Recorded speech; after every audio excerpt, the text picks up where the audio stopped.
ሰላም ጤና ይስጥልን ክቡራን የዩቲዩብ ቤተሰቦች፣ የሰዓቱን አጫጭር መረጃዎች እየቀርብ ያለው እስከ ፍጻሜው አብራችሁን ቆዩ።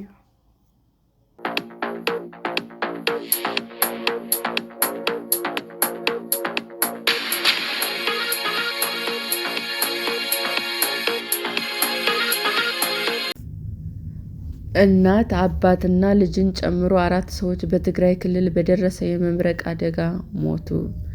በትግራይ ክልል በሰሜናዊ ምዕራብ ዞን በሚገኘው ዛና ወረዳ ከጣለ ከባድ ዝናብ ጋር በደረሰ የመብረቅ አደጋ ምክንያት 4 ሰዎች ሕይወታቸው እንዳለፈ ተገለጸ።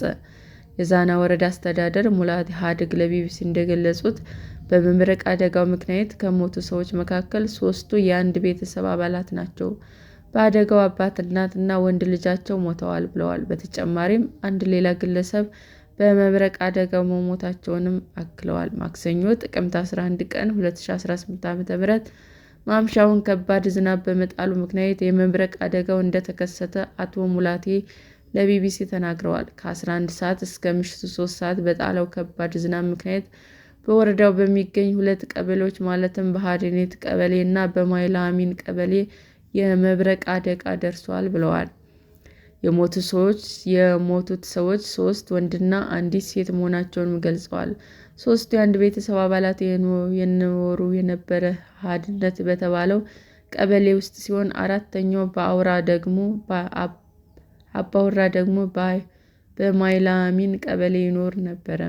እስከ ምሽቱ 3 ሰዓት ድረስ በከፍተኛ ሁኔታ የጣለው ዝናብ ለወረዳው መብረቅ ምክንያት ሲሆን በመብረቁ ተመትተው ሕይወታቸው ያለፉ ሰዎች ቤታቸው ሳሉ አደጋው እንደደረሰባቸው የወረዳው አስተዳደር ለቢቢሲ ገልጸዋል።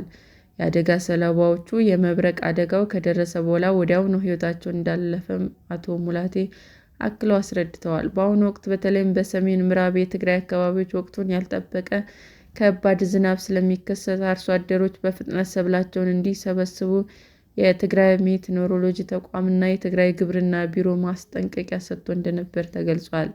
የዛና ወረዳ አስተዳደርም ይህንን ወቅቱን ያልጠበቀ ዝናብን በተመለከተ ቀድሞ የማስጠንቀቅ መረጃ ለህብረተሰቡ ቀድሞ ማድረሳቸው፣ ነገር ግን የመብረቅ አደጋ እንደሚመጣ ግን መረጃ አልነበረንም ብለዋል።